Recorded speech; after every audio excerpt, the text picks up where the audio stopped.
It's just here people be talking about that stuff. But on top of that, Atlanta, like 28 of the stores in Atlanta are black owned. In researching, I found that the 2 Popeyes at the airport are black owned by Mac Wilmore. 27 others that are in the greater metro Atlanta are owned by baseball legend Hank Aaron. According to the Atlanta Business Chronicle, there are only 52 Popeyes in Georgia, so odds are you're eating from a black one if you eat in the metro Atlanta area. All the articles are linked below, including the tweet of T.I.'s image to encourage people to buy from black Popeyes due to the franchise ownership. That's crazy. So that was the other part, is that they're like, man, y'all making all this stuff for Popeyes, and Popeyes not even getting no money. But some of these Popeyes franchises are black owned. Like, if you look into the story of Popeyes, I get it. Started by a white guy who named it after a character on a TV show. Mm-hmm. But actually, the name came from the fictional detective Jimmy Popeye Doyle in the movie The French Connection. My bad, and I've added a link below. Not the Popeyes TV show, like an actual detective guy, Popeye. Yeah. But the actual franchise is like Popeyes is mainly franchise owned, and I'm just gonna leave myself a little pause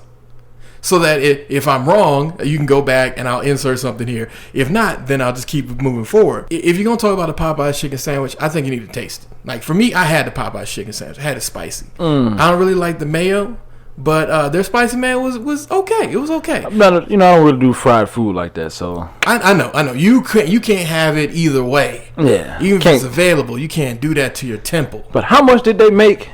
They made like $23 million or something like that. That same energy y'all put into Popeye's chicken, y'all need to put into the Bahamas. Hey, I agree with you. We need to be raising money. My church, we about to do something big. Community church. Shout out to Community Church. They off Cascade Road, y'all. Come on down to Community Church, man. You might catch me there on Sunday, dog. You might catch me there. The Bahamas, Florida, where else got hit? Man, North Carolina. North Carolina got hit. The Outer Banks. Man, everywhere they got hit, man. You know what I'm saying? Whew. It's crazy. I heard it's a lot. Bahamas is devastating. They still ain't got the death toll final yet. That is crazy. Like, they still finding bodies. Pray for everybody that's been through that whole situation, man. Pray for all of them, dog. Pray for all of them. But the next part, man, y'all talking about Jay-Z like some Jay-Z stands. Oh, man, come on. They came through with saying, niggas is jumping on Jay-Z. Y'all don't see the bigger plan. And it's like, I get that, Armstead. Jay-Z definitely has a plan. But it's not a plan based on you. Jay-Z making a plan based on him and his family. What did you expect? Of course he's going to look out for him and his at the end of the day. Yeah, everybody else, stop doing this. Screw this. Oh, wait, we're going to pay you this much. Oh, well, my family come first. Exactly. And that's part of it is like, the rumor has it that Jay-Z talked to Travis Scott. Now, I don't know what they talked about. And I don't know, if he told Travis Scott not to do it, because that's what a lot of people were trying to pressure him to do. And I wasn't there. So I'm not going to speak from a point of knowing. But for you to have a conversation with Travis Scott, allegedly, about the NFL and about doing the halftime show, because a lot of people didn't want to do it, and then turn around and work with the NFL, like, it's just... In that situation, I don't know if he's, like, playing the person that's behind enemy lines. Like, is he like a spy for us or something like that? You know what I mean? Is he a spy for us? Is he like working over there and like telling us stuff not to do and to do, but still working for them? Or is he just kind of doing both? He kind of doing both. That's why I can't really be mad. I'm not really mad at him. You know what I mean? I get you. All right. So yeah, it's too early. It is too early to tell. Yeah, I can't. But really like say. The thing that he said, like, that came out the same week that this podcast came out, Made with Real episode 2. Go check them out. See if Riker's tripping. They talked about Jay-Z, and then Jay-Z, the remarks that he said in January came up where he was talking about, single mothers, man, you grow up without a father, so you just like fuck everything, and then eventually get to the police and he'd be like fuck them, and then the police be like fuck you back. You'd be like, whoa, I ain't never had nobody like stand up to me like that. And it's like that is some police apologist type bullshit. Like, that is some, hey man, what police are doing is bad, but half of y'all starting problems with the police. Because most people I know who had gotten into trouble with police or gotten into an altercation with police, they wasn't trying to be whatever. But if an officer walk up to your face and tell you, fuck you, how you expect a nigga to act? You know what, man? I will say that a lot of people, they do start shit that have police do certain shit to them. But like, as of recently, man, I've been seeing a lot where people just haven't done anything and police have just been off the hook. Man, they off the chain right now, man, across the country. Now, I haven't had too many problems in Atlanta, just because there's a lot of cops that look like us, and And I think that in part helps. Yeah. And I definitely agree with what LaSalle was saying, where he was like, you know, we need more black people involved in the whole system, because Fulton County, they doing real well with, you know, all those women being on the panel. They all black. So, you know, they probably giving fairer sentences and whatnot. You know what? That's kind of hard to say, man, because recently, man, every time I got pulled over by a cop, it was a black cop, I got a ticket. White cop, okay, well, I'm going to give you a warning. What? Huh. Yeah, that's a little strange. It's crazy, because then it's like, man, it's like one thing I can't say, I hate to say it, but black people love being in a position to bring other black people down. I hate that. A lot of us Come on, do. Man. Now I'm not putting numbers. So let me say like 30% of us do. Yeah. Just as a gross estimate, because I don't want nobody to come back and be like, y'all was talking about that Made with Real podcast, but then y'all came around here and just started saying most black. I'm gonna say conservatively 30%. They love to be in a position they can look to other niggas, you know, kind of like the overseers from the past, like, oh yeah, you little niggas need to stay in your place. Or they just look for a way to just look like, oh yeah, I'm better than you because I got this badge right now, and I'm gonna tell you, Armstead, here's your ticket. Yeah, it's like, you know. So don't get me wrong, I have been pulled over by some Caucasians and got tickets too. But true. Recently, it's like, dang man, you didn't even gonna ask me nothing in particular. Like where was you going with this? Oh man, I did this and I didn't even realize. I apologize, sir. Here, I'm gonna write you this ticket. Like, damn, you already started writing the ticket before you even asked me. Exactly. He was like, I'm sorry, but this ticket's still coming. Golly. True. He didn't even walk back to his car or do nothing. That nigga came prepared to get that ticket. He said, here you go. Here you go. That's crazy, man. That is crazy, man. But the third thing that they had was something that kind of ticked me off the most. Was when they were talking about black banks. And they're like, man, black banking didn't start till recently. It's like, nigga, what? Nigga, we've had Citizens Trust in Atlanta since 1921. A friend of mine is on Citizens Trust. Now, he had a little issue with them one time where it looked like a little something went missing. Oh, yeah, I remember what you're talking about. But, you know, they fixed it. Yeah, but they fixed it. So if you, like, I was going to get Citizens Trust for my car loan. I know what you're talking about. Account with them. And then he didn't even know it was black owned until, like, he called and found out about it. True. But, I mean, he was doing business with a black-owned bank, and things was going okay for him. He didn't have no problems. So, to act like, you know, black-owned banks are new is crucially wrong. Like, there's a lot of black-owned banks, and not just that one United Online. Like, you got to look it up. Like, we live in a digital age where anyone can look up anything at any time.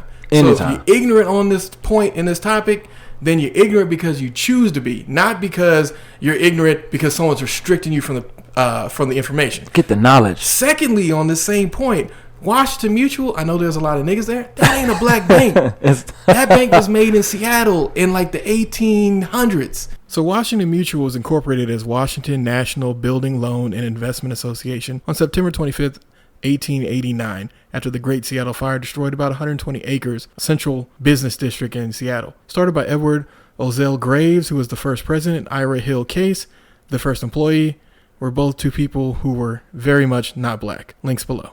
I'll put in the actual real thing here later, but it was made in the 1800s. That ain't a real black bank. You might have seen a bunch of niggas there, but that wasn't no black bank. And when they got bought by Chase, yeah, it sucks, but I mean at the same time, that ain't a black bank.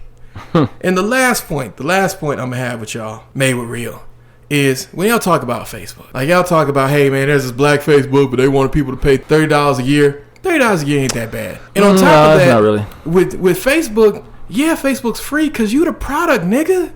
Yeah. They was gonna offer like a Facebook for someone like me. Like me, I put up a whole bunch of fake shit on my Facebook. As you could attest, Armstead, every picture of me is some anime or some fucking other shit or some Kaepernick or something other than my real face. When they were gonna make this thing for us, they were gonna charge somebody like, I don't know, like $200-$300, or maybe it was like $1,000 a year. And I was willing to pay that so that Facebook stopped using me, because Facebook, man, they using your kids' information, they using your information, they using all that stuff. Like, I added a link to Mark Zuckerberg discussing why free version of Facebook is hard to add below. Still think it's kind of bullshit, but now at least we know from Mark's own mouth why he believes that this is going to be hard to do. Part of it, I know, I'm not a parent yet, but I'm not putting any of my children's shit up on there. I'm just going to tell y'all just off rip. Like, funny thing is, everybody that ever took those what's the personality test, or see which Avenger you are. Yeah, that not just that, but it's also the somebody will post up, if you don't want Facebook or Instagram to have the information, some bullshit things, repost this so that you don't. Y'all know y'all just fell into that, right? Yeah. nothing that you post up on your account will ever stop the terms of service. Never. And they'll change the terms of service, notify you that you changed it, and you'll still be like, okay, I want to get into Facebook. Crazy. But, as soon as they update it. Exactly. And then they update it again and again. That quick. In fact, they just updated it for us because I had to submit for our podcast to be able to air political stuff because, like, our last podcast that just came out, I couldn't do no advertising for it because they said black libertarian, that's too political. That's too political. Wow. Yeah, man, it's crazy, man. They blocked us from it, but we're gonna get it taken care of. But they blocked us from advertising our last thing. Nothing against Facebook. Like, I get it. They're trying to combat fake news and whatnot. Yeah. They want to verify that, like, you're a real American and you're not just like some bot out here just throwing stuff out from Russia. But man, it's a little out of hand because there was a time where I would post certain stuff of me working out, and they would say, "Oh, this footage is not deemed for Facebook," and it's like, what? It's just a video of me working out. They talked about that. They actually talked about that because that's why their guest, I can't remember what her name is, Faye Apollo. I keep saying her or using other pronouns, but it's Faye Apollo. Apologize for getting your name wrong. Don't at me though. But she was like, that's why she went to the black Facebook, was because she kept getting banned from Facebook because people didn't like the things that she was saying. And it's like, I get it. Like, she seems like she has a personality to her. When a woman is confident and she's, confrontational, people don't like that. People really don't like that. Nah. Especially if she's black. So I get why she was probably getting banned. Plus, she seemed like she's from up north. So, the northern women, man, they a different type of in your face, and she was willing to argue. People kept, they kept doing like the little bitch made shit, which I understand. I'm not calling anybody bitch. I'm saying bitch made, because you're doing things or behaviors that are that of a coward. So these people, they were just reporting her because they didn't like what she said. Like, I've argued with racists on Facebook, and I didn't say nothing about, oh, well, what you said made me feel some kind of... Fuck all that. We here to have a conversation. I know in my deep down heart that nothing that I say is going to change it, but... So-called freedom of speech, but we can't say what we want. But freedom of speech is only between you and the government. Between me and you don't have no freedom of speech. None whatsoever. Like, you start saying things, terroristic threats. Threats. That's what they hit you with. Hate crime. He said something we didn't like. Hate crime. But also, what I kind of wanted to tell them, but I wanted not to be a dick. Sorry, last point was, look, man, if you weren't on Facebook when it was the Facebook, I don't want to hear shit that you got to say. Nothing. If you're not from that 2004, I know a lot of y'all can't claim it. Y'all wasn't part of them Ivy League schools back then. I was on that. I'm not going to tell you which school, but I was on there. It was the way that we communicated with our roommates, because it was brand spanking new. It was so new. We had that little guy's face on the top. If you look at the old Facebook logo like that, that's how brand spanking new it was. As a matter of fact, if you ain't had, what was it before, the MySpace one before, when Tom was your very first friend? No. Tom and then was went your from first MySpace friend. to Facebook. Exactly. Everybody remembers the migration. That was like right in 2006. Was it 2006? I think that was like when the mass migration went, because 2006 is when they opened it up to everyone, and then they did children. Yeah, 2006 was when they opened up to like all the college students, and then they added children. But then a lot of people, what they was doing is it was like, yep. Yes, I'm a minor, and then they would change that shit later. They are trying, man. What's up with that Facebook dating app now? Man, Facebook been trying to get your dating information for a long time. And that's why, like, the thing that people don't realize is, like, Facebook, you are the product. Like, it's not like a question mark. It's not a, hey, am I? It's a, you are the product. Like, there's a reason that Facebook lets you log in for Tinder. Or Facebook lets you log in for Hinge. They let you do this stuff because they want to know who you are, who you dating, what kind of people. Oh, you don't get any of this information. Nigga, you got to think with your brain. Do you really think a company is going to have your login information, the photos you share, and know that you're online here dating? They probably know what sexual orientation that you have. What's your real name? What your real name is. You telling me they're not going to put this together? Because even Tinder, which is owned by Match.com, even they have to sell to advertisers, and I guarantee one of the advertisers is probably Facebook, which means they probably got more information on you than you would be comfortable with one company having. This is all part of Mark Zuckerberg's world domination scheme. We all just hear Zuckerberg's world. I mean, Zuckerberg, you want to hit us up, dog. everydayblackmen@gmail.com. Everyday black Go ahead man. and hit us up. We ready for it, man. We want to have a Facebook Watch TV show. I guarantee it'll be hilarious. hilarious. Might be controversial, but it'll be hilarious. Yes, you'll be proud. That he will be. That he will be. But let's change gears here to quote our good old friend, Big Baller. Big Baller. Let's talk about that Spider-Man thing, man. So what'd you think? I don't really know too much about it. I just hope it doesn't go back to what it was. I mean, not what it was. I hope it does go back to what it was, because it was the old Spider-Mans. I think they became better once they. Okay, so you think Tom Holland is a Spider-Man that really clicked for you? Yeah. Okay, so I'll give you a little bit of information. I'll let you know why Sony did what they did. So basically, at least I think that's what. No, you're right. They can't get back to a deal that they both agreed to. So the way that it was that Spider-Man is owned for movies through Sony. That's what they got with Marvel when Marvel was, completely in debt and needed money. Right. So as long as they release a Spider-Man movie every so often, then they get to keep the bulk of the proceeds. So whatever the opening weekend is, Marvel got I think 5% of the cut. Sony got everything else. So when Disney saw this latest Spider-Man did $1 billion, and they only got maybe 30 or 45 million, I think. I did the calculation at some point in time. But they only got that first chunk of change. Sony got the other $900 million. They was heated. Them boys was mad. So that's why they wanted to come back to the table to renegotiate this deal. Them terms. And they wanted to say, hey, because Sony up to this point in time, they had paid for all the production costs. Essentially, all Marvel had to do was just collect their check. Just collect their 5% of the opening gross and keep things going. I minimalized a bit here, as Marvel did do creative lead activities such as casting decisions and story elements through having Kevin Feige, president of Marvel, as an executive producer, which they won't have for the next two films. Marvel also gets 5% of the first dollar gross, which in layman terms means the participant receives a percentage of the gross box office release from a film's first day of release. You can read more about it in the article below. But Disney wanted to renegotiate that, and they want to do a 50-50 split on just the total thing. And on top of that, what people don't realize is that Sony doesn't get a cut of any of the other stuff. So the Spider-Man video game, Spider-Man action figures, the fucking books, all that stuff, the t-shirts, all that shit goes straight back to Disney. And it's not like Disney can't afford to take a small bit of L on this to keep Sony happy, because Sony owns that license, for what I understand. As long as they keep making Spider-Man movies, they own that license from now until pretty much the end of time. That's how the rich stay rich. That's how they do. Sony, they not stupid. So when people are oh man, they just need to take whatever deal from Disney. Nigga, no. You may not realize this, but Sony is involved in everything from finances to fucking doing home electronics to doing all the shits. All of the shit. Mostly in Japan. I'll give you that. Mostly in Japan, but they're involved in everything. Yeah, they pretty much in America are failing except for PlayStation brand, but the PlayStation brand is keeping Sony America alive. Yeah, it sure is. That's what they be doing. But they media division has kind of come a long way.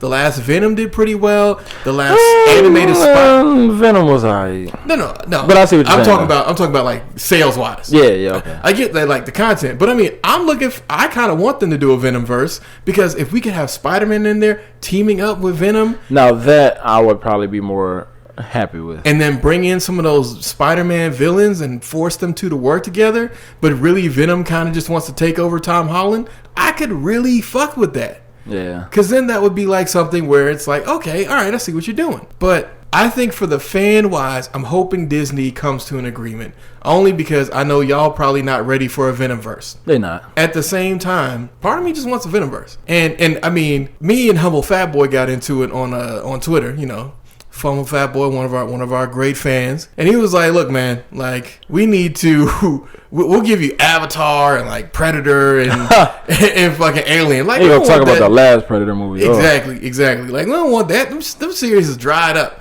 He was like, "Yeah, but Avatar made $2 billion. It was the reigning champ. Yeah, but how many people gonna go out to watch that Avatar 2 sequel right about now?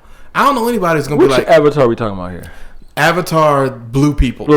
I like that Avatar. Yeah, Dances with Wolves, but with blue people. Yeah. That's a slight shade, because that shows you that I don't really like the Avatar movie, but it was better. It was way better than the other Avatar movie. Or Ferngully. Exactly. I don't know if anybody remembers that. It's just like Ferngully. Yeah, anybody remembers just Ferngully. Like Dancing with Wolves. Yeah. Basically, guy comes in, he gets part of a different culture, sees a different outlook on life, and all of a sudden the other people that he was from try to destroy it. Ferngully, Dancing with Wolves. As the Bible says, ain't nothing new under the sun. I think that is true no matter where you're from. Ain't nothing new. It's all just rehashes and niggas making remakes, at least in Hollywood right now. Maybe somebody will come up with a new idea, but probably not. Whew, this next topic, Armstead, are you ready? I'm ready. All right, Dave Chappelle and fans versus young niggas and critics. I liked it. I felt very much informed with a hint of comedy. I ain't gonna say a hint of comedy. It was a nice amount of comedy. It was funny, but I felt I think it was mostly comedy. Yeah. I mean, I think he had a couple things in there that he felt were life lessons. Yeah, definitely was good. I like Now, that. I know you're going to have a different opinion than me, but my opinion is this current special showed us that Dave Chappelle's an old nigga. I mean, he is in his 40s, but I think it shows that he's an old nigga. Like, he's looking at things old nigga way. Like, what was that first joke he started out with? Like, he was building up to, I should say. He was like, man, who's the people who I'm imitating right now? You guys! And he's just like, straight off the rip. He's like, yeah, the audience. Y'all are these people that are never satisfied. And on top of that, y'all over here getting offended by everything. And it's like... I mean, you got to open... I see why he opened up with that, though. Because, you know, he had to... Oh, yeah, that was the least of the offensive jokes that he came up with that night. You know, hey, I'm just letting y'all know right now, I'm about to say some things. You know who's going to complain about it? You guys. That's basically what he said. I mean, yeah, I agree. Disclaimer, letting y'all know, spoiler alert also, because we probably about to tell some jokes. I mean, if you ain't seen it by now, like, nigga, you ain't trying to see it. Like, this special been out for damn near a month. It was good. It was great. Shout out to Dave Chappelle. I mean, Dave Chappelle, I think it was... So I struggle with this because I love Dave Chappelle as a comedian. I think his comedic delivery is far above all others. I think that the amount of stuff that he can cover is far above all others. I just feel like he, in a sense, failed some of his fans with this because he was more so going on with I don't like this group of people. I don't like this group of people. Well, let me not say like. He didn't say he didn't like them. That's going further. I'm going to make an extremely offensive joke at these people. I'm making an extremely offensive joke at these people, and I'm making an extremely offensive joke at these people. But there's nothing wrong with because he made extremely... I was okay with the Michael Jackson jokes. I cleared that nigga. He made extremely offensive jokes toward everybody, not just, you know what I'm saying. What joke did he make toward black men? He always makes offensive jokes toward black people. You know what I'm saying? Which I can't think of one on the top of my head. Because there wasn't one in that special. No, not in that special. I'm just talking about like... That's what I'm talking about. Like, when I say he's an old nigga, because you know old niggas, right? Yeah. Old niggas got a problem with everyone but old niggas. Everybody else, man, women need to do all this. Man, I can't stand those LGBTQ, but I don't like white people. Man, Asians trying to take our community. Man, those people from Africa need to go back to Africa, man. I'm not saying I'm full Trump, but them Africans need to go back to Africa. And then it's like, all right, where's the joke about, or where's the thing you got to say about old niggas? Y'all need to listen to these old niggas. These old niggas know what things... I could understand it if Dave Chappelle had injected some comedy at his own demographic. Even if he had made fun of himself in the way that he's like, whatever, like... Hey man, what happens when you get to be a 42-year-old comedian? You make a lot of money or something like that. Because at least that way it shows that he also seen the world in the eyes where it's like even he is a target. Like his targets were mainly... he kind of put that out there though, is that he was a target, you know? Well, no, he put out that he was a target for them, but he didn't make comedy at his own demographic. Yeah, but he don't do that, you know? Like I think... And didn't he say something about that too? Didn't he say that... What's the dude name? Louis Kevin Hart. No, Kevin Hart. Didn't he say Hart, Kevin Hart, you know, like we'll talk about himself, but he won't really, you know, everybody has their own way of comedy. Well, no, he said Kevin Hart was pretty perfect, save for those 4 tweets. Yeah, he was close to perfect, save for 4 tweets, which ruined his dream of hosting Oscars. 4 tweets, and I think to a certain extent he's right about that. We do need to change some of how we do cancel culture.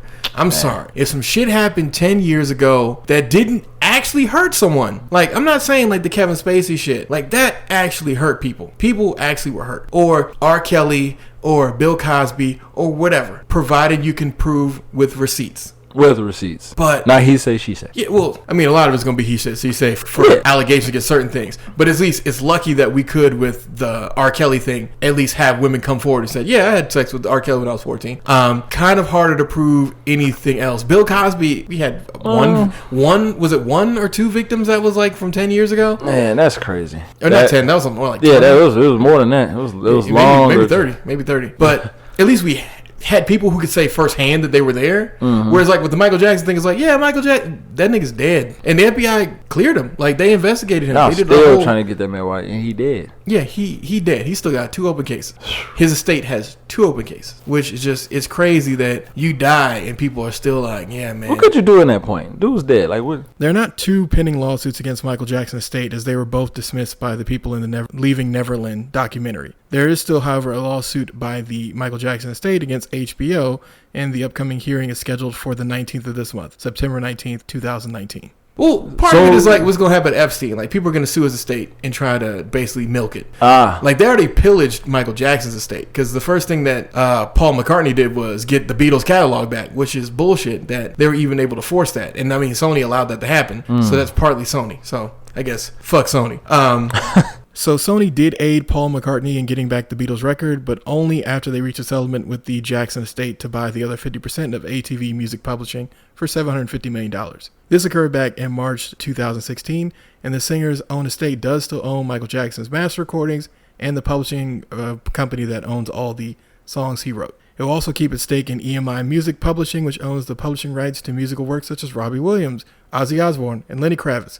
Strange Bedfellows. Link below. Maybe they do need Disney to come over there and give them the old rope a dope. And handle business. Exactly, handle business. It's just, I understand where Dave Chappelle's going with the car analogy. I get that where he was trying to go. I don't know where you guys are going, but I really want to get in this car. I mean, that's the part that is just like, that I think was over. Up until that part, I feel like the joke was okay. But when he made it sound like Q's or some sort of rapey serial killers on the side of the highway hitchhiking, I mean, sure, that was too far. How many other voices could he have done, though? You know? I mean, he's Dave Chappelle, man. He could do a ton more voices. He could do like, even if he dropped the tone and be like, hey, man, I don't know where y'all going, but I want to get in this car. Like, that would have been fine. But the way he made it sound was the way he made it. Yeah, I don't know where you guys are going, but I really want to get in this car.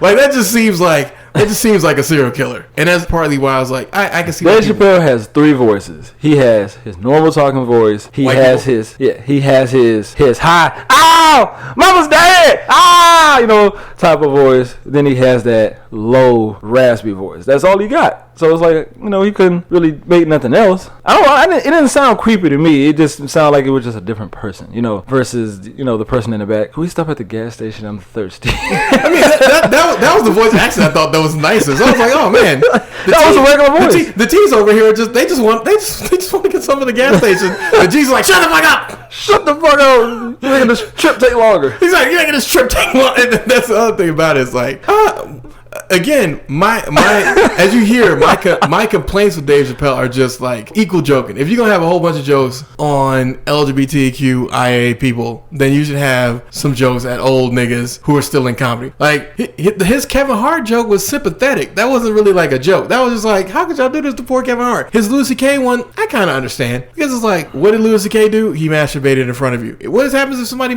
starts like, hey, like taking off their clothes and masturbating? I'm gonna leave the room. I've had that happen to me by a girl as well. Like, we were younger, but she just started playing with herself, and I was like, I'm not interested in this. You know what I wonder? I wonder how far he would have went with the I and the A, because he only went to. What I thought he was gonna do, and I thought it was too. I thought he was gonna say, yeah, and in the back of the trunk, tied up and not able to say a word, or the I's and the A's. The I's and the A's. But he didn't go that far. But that's what I thought. I thought he was going really dark with that joke. So, I mean, again, I'm still a big fan of Chappelle. And I get the people who are saying, Chappelle shouldn't be able to make that. I don't want a world to be where Chappelle can't make those jokes. I just want Chappelle to do a better job of making the jokes uniformly. So, that's my thing. It's because to me, it sounds like an old nigga. Because old niggas always are talking about everybody but old niggas. Speaking of that, he looked like he'd been in the gym. Well, he had been in the gym recently. He actually kind of went back a little bit. He did? Because when I first saw Dave Chappelle in 2013, I think it was, at his show in Atlanta, he was swole. Like, he looked like, like how Carrot Top looked? Yeah. And like those recent pictures, he looked like Carrot Top. Like, he was swole. And I was like, damn, Dave, like, are you just like in the gym 24/7? Like this nigga was doing 100 squats, 100 reps. 10K running. I didn't see that. I wish I would have seen that. Nah, man, he was pretty ripped in 2013. I think he's actually scaled back a little bit in a way that I think makes more sense for his frame, because he was looking like he was trying to compete with like Dwayne The Rock Johnson or some shit. Like, it was fucking crazy. So I know that you liked it. I had some reservations about it. Now, I do think Rotten Tomatoes did him dirty. Now, that's one thing where I actually did speak up on his behalf. Now, what did they do? So, over the weekend that it came out, the comedy special was out, and they had 8 critic review scores. And those 8 critic review scores gave Dave Chappelle a fat fucking 0. You lying. No. Bold facts. In fact, you can find it if you search on there. Dave Chappelle special has 0 on Rotten Tomatoes. They didn't allow audience score until like that Monday. And the reason I heard about this was R. Reed, because he hit me up to it. He's like, look at how they doing Dave Chappelle. And I was like, that shit right there is fucking dirty. Like, you can't just because you dislike someone, you don't allow the audience score to go out at the same time as the critic score. Because that's normally what happens with any of the movies or anything else that goes on. So that's the part that I had that was a problem. But I was like, look, it doesn't matter whether you like Dave Chappelle or don't like Dave Chappelle. If you're going to release critic scores, then you need to release audience reactions at the same time. Yeah, and honest stuff, not just because you feeling salty about whatever. But nah, man, forget all this. Talk about the Dark Crystal movie. Oh, man. Armstead exclusive. Man, that was a pretty good movie, man. I was actually not movie, show. Oh, it's a series. Yeah, it's a series. Okay. Damn, how many episodes was it? I can't remember. I think it's like 12, maybe 10 or 12. 10 is about standard for Netflix. Yeah, but it's just pretty good. It was basically made. It was remade from a old. What, animated TV show? No. It was a book. It's also a book. What do they call them when they have it like on stage? It was a play. It was not a. It was, I can't remember what it's called, but it was basically made from there. And they basically just, Stage upgraded it. Yeah, it's like a stage play, and they basically just updated it and upgraded it to what it is now. Now they, playing it on Netflix. And I like the world. I like how they created the animals, and then also I like the fact that there's no humans. There's no humans. Fuck them humans. No humans at all. You know what I mean? Like, it ain't like Lord of the Rings where it's like crazy stuff going on. Then there's humans that's just there. It's just a world with just them. You know what I mean? Okay. And the story, the fighting in it was, of course, it's kind of hard to really do fighting with puppets. Even like last thing I seen something. So would you consider it more to be like a puppet show? Yeah, kind of, sort of. But not like the Muppets. You know what I mean? Like animatronics. Because that's what it's saying here. Because I see that there was a 1982 film called The Dark Crystal, which it looks like this was based off of. Yeah, that's what I'm talking about. Okay, yeah, because it looks like there was an animatronics. This is like an animatronics movie. I want to almost say. Yeah. Okay, sorry. Continue. Yeah, it was really good though, man. I give it probably like an 8 out of 10. Damn, man, that's pretty high. Yeah, it's pretty high, man. It's because it's like when I first started watching it, it wasn't like it was like something was going on. And it was just like, oh, this is boring. It was like from the beginning all the way to the end. Like, it didn't take long for something to happen. You know what I mean? Okay. It was like it got straight to the point. And then it got to who like the Skeksis are versus the Paladins. I think that's what they call them, Paladins or something like that. And what was going on from there on out and what they had to do. And then, so you're saying it really like didn't have like the Cannon Busters problem, because we differed on it, because I like enjoy the journey, but you like what's the destination. It's not necessarily what's the destination on that. It was more like, what exactly are you guys doing? Like, what's going on? You're like, why are you going lost? Yeah, you don't really know you don't even know what you're doing. You know what I'm saying? Like, versus on this, it's like, okay, we're here. They give you a backstory of what happened. The Crystal was here. The Skeksis came and lied to the people and said that, we need to protect the Crystal and whatnot. And now shit is just going somewhere else because somebody else found out something, and it's just going from there.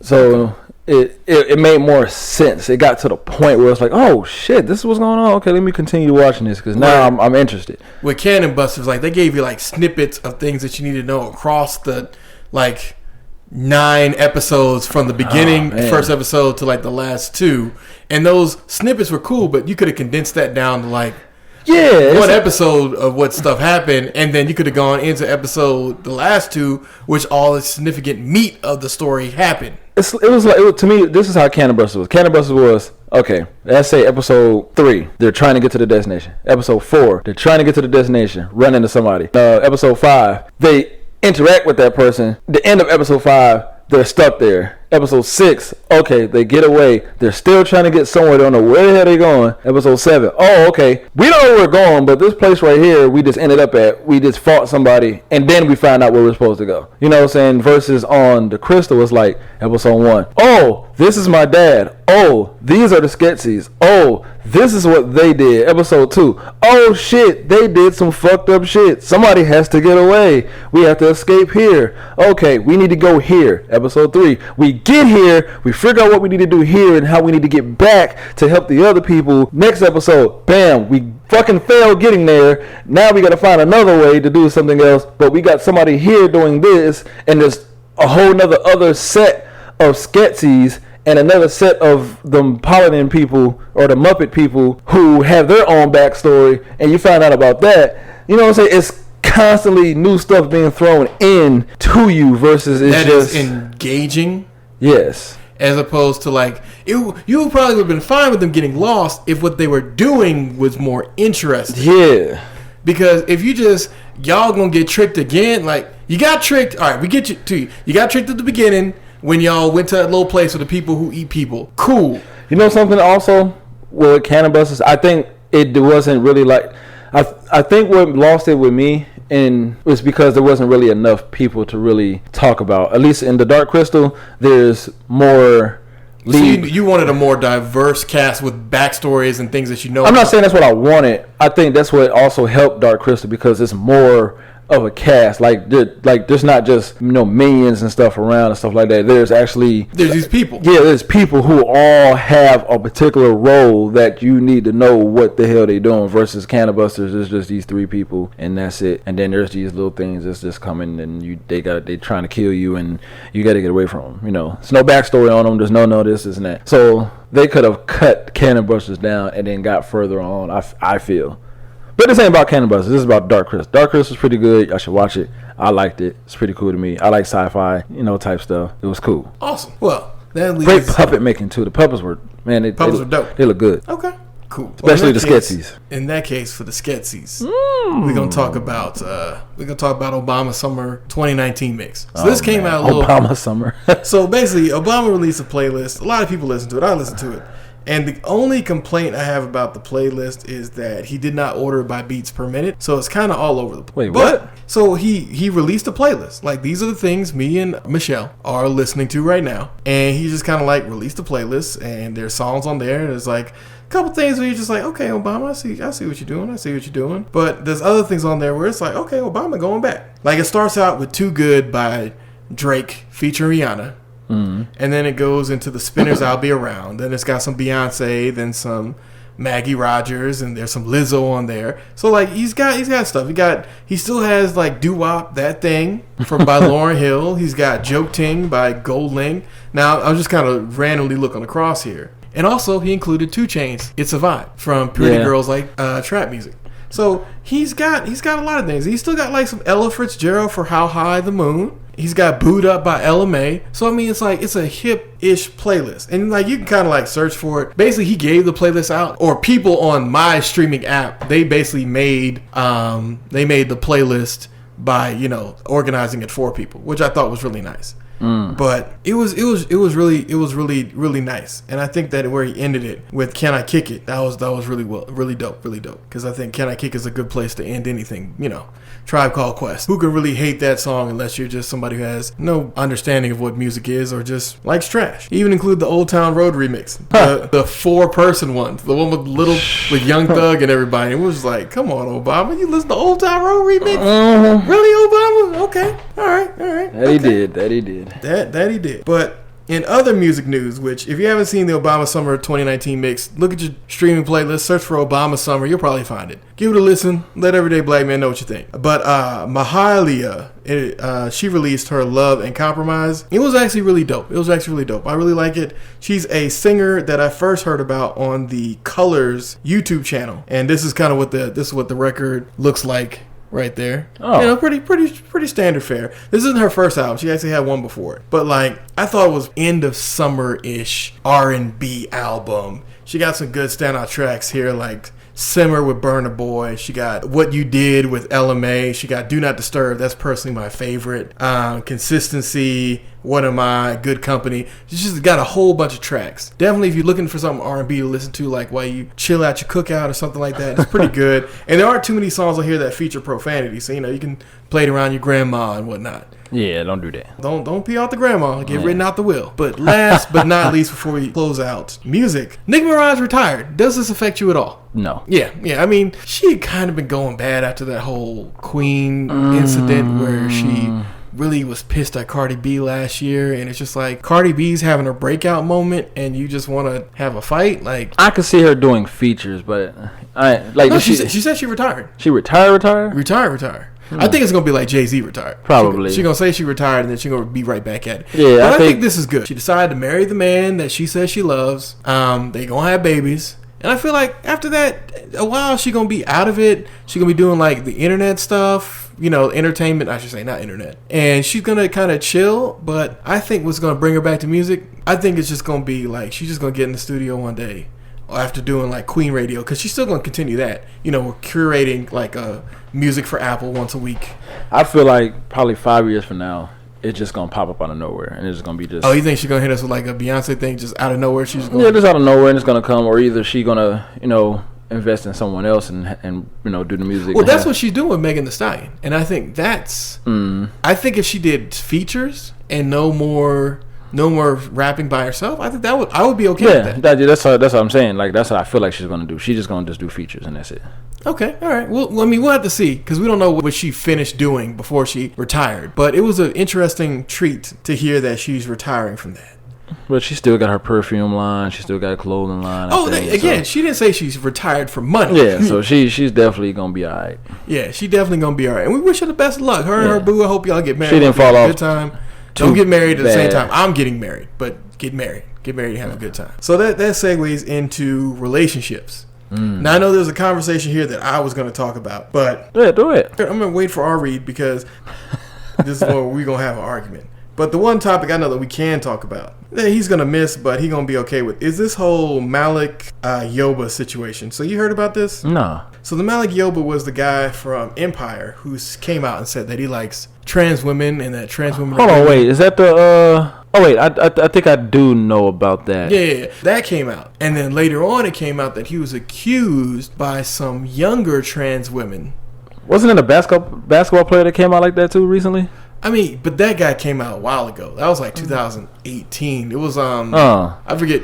Ari would know. I'll probably insert this later when I figure out who it was. But yeah, a basketball player came out. No. That was it basketball or football? It was one of them. I can't remember what. One of them. We'll put it in later on. But the problem with Malik Yoba's situation is just it shows the hypocrisy of this conditional support. When he first came out and he said that trans women are women and love is love, and I think trans women are heterosexual, like Twitter was just losing its shit. Wow. Going like, wow, this guy is great. We love this guy. Black Twitter was kind of mixed, but I mean, I expected it. When it came out that he was accused, not proven, accused by someone of being someone who dated underage trans women, everybody just straight about face 180. This nigga sucks. I always hated this nigga. He was never even good on Empire. Like, niggas was going in on him. I'm like, dawg, this is accusation. It hasn't been proven in court. My nigga doesn't have any pending charges. He ain't been locked up yet. Exactly. And on top of that, like, I get what R. Reed's point would be, because R. Reed brought up a different point. His point was the fact that he didn't brief his family before he was gonna make this announcement. Like, he didn't talk to his kids, because he has kids already. Wow. By his wife, but he didn't tell nobody nothing. So, like, I get her point of view. Like, don't just come out here without talking to your family first. Yeah, what's wrong with you? Before you just make this statement. It's just interesting how quick this conditional support flips, because I got to see it in real time. But his wife, I completely understand her being mad about that, because this is just... It's crazy that you would say this kind of thing. And also the fact that she had to hit this man up on social media to be like, were you going to tell your family about this before you just did this right here? Came out of the closet? Well, I don't consider it to be coming out the closet, although I know you know what I mean. I was will. being funny when I said that. Hey, no, man. This is a podcast. These are right now. We're just talking opinions. This relationships. There are a few facts in relationship segment, and he was gonna lead a trans visibility march, but that is done. He was gonna lead it once the allegations came out. No, sir. No. Nah. But I mean, he's gonna be all right. We'll just see how that all plays out. But for the last topic before we end this podcast, in unpopular opinions, Armstead. Unpopular opinions. Dave Chappelle is right. All black people need to go get guns so we can end this fucking gun violence thing. Damn right. He's 100% correct. You notice I didn't cover that one segment earlier in this podcast because I wanted to stay consistent with my message. But God damn it, that guy is right. He's right. The only way that gun violence is going to change white America is if you arm all of black America. Because the moment that happens, the moment every black household has an AR-15 and a pistol, I guarantee you we're going to see some gun control laws. Because it's pretty much been how everything is. When black people could afford cocaine, all of a sudden cocaine is now illegal. When black people were just enjoying marijuana, all of a sudden marijuana became illegal. Until white people now have started to decriminalize marijuana slowly but surely. Because now that they can make money off of it. They haven't done it on a federal level yet, but I think it's going to happen within the next 20 years or so. Dave Chappelle, you're right. Like, people may not want to accept that you're right, but you are right about this topic. The only way we're going to get any change in gun laws is for all black people to get guns. Go get them. So if you're black and you don't want the gun laws to change, don't get any more guns. In fact, sell all your guns.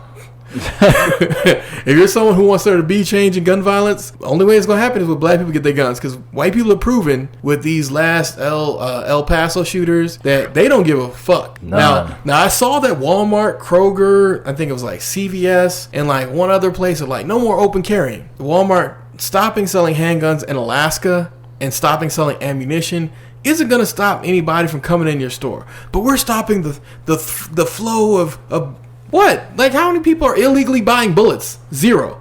So all you're doing is doing a knee-jerk reaction because people died. And I get it. It's super sad what happened in El Paso. It's super sad what happened in that other mass shooting that occurred. And it's super sad what happens a lot of these weekends in Chicago that y'all just try to ignore because it happens on the south side. Stopping people from legally buying bullets at your store by not selling bullets doesn't change gun violence. If you want to change gun violence, then what we need better mental health for people. We also need better educational programs for gun owners. And we need to, in some level or some way, better track who people are who are buying these. Well, not better track, but we need some way of stopping some of these sales where people are just like, hey, Armstead, I legally bought this gun, and I meet you at a trade show, and you want to buy this gun, and what I'm going to do is I'm going to take down your information. I'm not going to run a background check because I'm not a company, I'm going to change it, and then I'm going to inform the federal government that you have this firearm, but I didn't have to do any background checks because I just asked you, hey, man, do you have any felonies? Have you beaten your wife? Have you done anything? And you, of course, said, never do that. Exactly. I knew you wouldn't. So, yeah, let's go ahead and make this gun sale. And we make that gun sale, this private gun exchange, so now I'm off the hook. Because if I just gave you the gun for some money and I told the police, hey, man, I just exchanged my gun with some guy, then they're going to look at me like, so your gun's now stolen? But if I tell the government, hey, man, I just did this exchange with this guy, he said that he doesn't beat his wife or anything, and, I don't have to do a background check, so I know for the black libertarians, as well as R. Reed, their opinion and perception is going to be, nope, the government doesn't need to have any more information about how my guns are going, and I hear that, I understand that, but that exists in a world in which random white people weren't gunning people down because they're mad. They're upset. Yes. So, I mean, more controversial opinion, ban white people from having guns. I think other than a few white police officers, white people shouldn't be allowed to have guns because they've proven that they commit mass shootings and we need to stop mass shootings. So let's take it all the way out. I mean, a lot of those shootings in Chicago, they were aiming for a particular person. Their aim may be terrible, but they had one single person with the bullets on. Now, we did have the DC sniper. Black folks do admit that. But he was marking specific territory. He wasn't just randomly shooting up places because he was mad. Which doesn't make us. I'm not saying that it's okay. Yeah. We're not saying that's okay. Again, not at all. And in fact, fuck that guy, and we hope he rots in jail. But the amount of black mass shooters, not really there. The amount of white mass shooters, sky high, and continuing. Sky's the limit. There'll probably be one this week, sadly. And this is it's crazy. It's absolutely fucking crazy. And so black people, do your constitutional due diligence and let's go out there and let's all buy AR-15 shotguns and pistols and let's make America change these gun laws. Yep, and protect ourselves. Because the state is always going to be the greatest threat against black people. White people, you can buy guns, you cannot buy guns. But black people, arm up, strapped up, shouty. Anything fine you want to say for the podcast, Armstead? Nope, that's it, man. You said it all. All right, man. Well, thanks again for the Everyday Black Men podcast. Check us out on Twitter at EVYD Black Men, Instagram on Everyday Black Men, and the Everyday Black Men Facebook page. Peace. Peace.